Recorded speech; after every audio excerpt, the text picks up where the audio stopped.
CPI CPI के लिए आज भर्ती हो मार्च निकाला जा रहा, किस लिए? देखिए,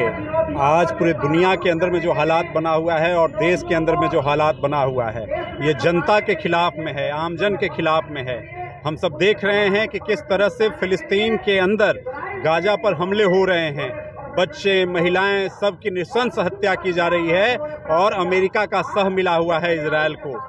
ये साफ तौर पर जाहिर है कि लोकतंत्र, जमहूरियत, ये तमाम चीज़ें आज खतरे में हैं। वो चाहे फिलिस्तीन का सवाल हो, चाहे हिंदुस्तान का सवाल हो। हिंदुस्तान के अंदर में पत्रकारों पर जिस तरह से हमला हुआ, जिस तरह से उनको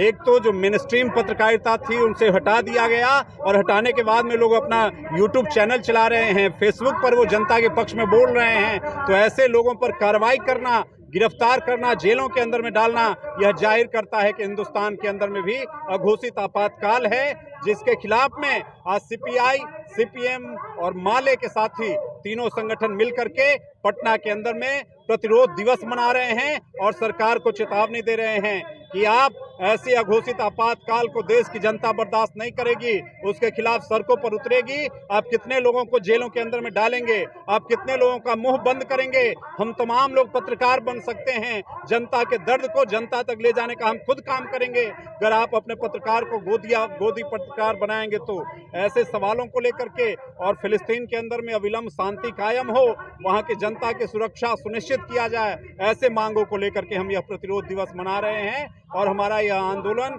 आगे गांव-गांव और पूरे राज्य और देश के अंदर में यह फैलेगा। विश्वजीत कुमार, जिला सचिव, सीपीआई, पटना। जो आज संस्थाएं हैं दुनिया की, वो किस तरह से उसकी सीमाबद्धता है, किस तरह से वो साम्राज्यवाद के इशारे पर काम करता है। आपको जान के आश्चर्य होगा कि अमेरिका के राष्ट्रपति बिडेन को एक तरह से क्षमा मांगना पड़ा। उसने कहा था कि हमने अपने पहले जब पर किया,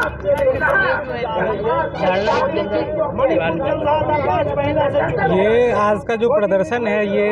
फिलिस्तीन की जो जनता है जिस पर इजराइल के द्वारा हमले किए जा रहे हैं, उसके खिलाफ में हम मानवता के पक्ष में मतलब कि इस प्रदर्शन को कर रहे हैं। मानवता के पक्ष में सिर्फ वाम दलों का आज पटना के बुद्ध स्मृति पार्क पे धरना प्रदर्शन है और फिलिस्तीन में जो हमला हो रहा है उसको बताया जा रहा है कि हमास ने हमला जो इजराइल पे किया,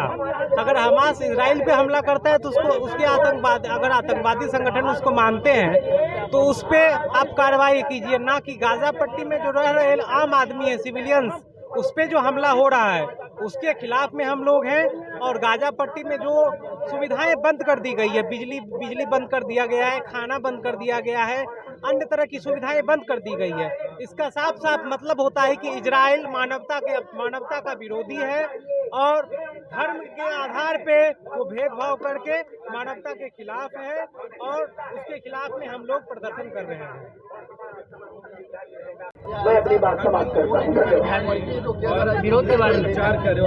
पूरी दुनिया देख रही है कि फिलिस्तीन को जलाया जा रहा है, लूटा जा रहा है, तबाह किया जा रहा है और पूरी दुनिया में इसके विरोध में आवाज़ उठ रही है। खुद संयुक्त राष्ट्र संघ इसका विरोध कर रहा है और भारत के सभी वामपंथी दल सीपीआई, सीपीएम और सीपीआई-एमएल समेत कई जन संगठन इसके प्रोटेस्ट में आज पूरे राष्ट्र में सड़कों पर उतर रहे हैं कि इजराइल को आज़ाद किया जाए, इजराइल में हत्याएं बंद हो, बच्चों की, महिलाओं की हत्याएं बंद हो, अमन बहाल हो, शांति बहाल हो और अमेरिका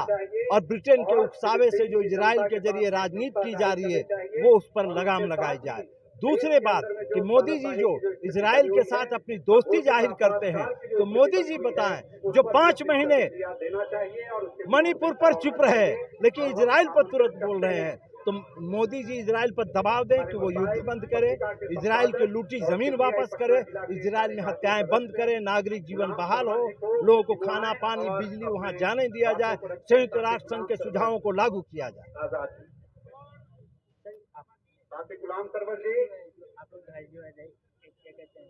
कांग्रेस गुलाम सरवर जी, हम लोग गाजा पे जिस तरह से सामूहिक जनसंहार निरीह लोगों का किया जा रहा है, जिसमें सारे बड़े देश अमेरिका और यूरोप के देश सहयोगी बने हुए हैं, यह हिटलर से भी ज़्यादा खतरनाक आज ये किया जा रहा है इस तरह का जनसंहार, और उसके खिलाफ हम लोग खड़े हैं। और भारत में प्रेस की आज़ादी के लिए यहाँ पर आज हम लोग प्रोटेस्ट कर रहे हैं, और 1 हफ्ते तक ये पूरे रात में चलेगा।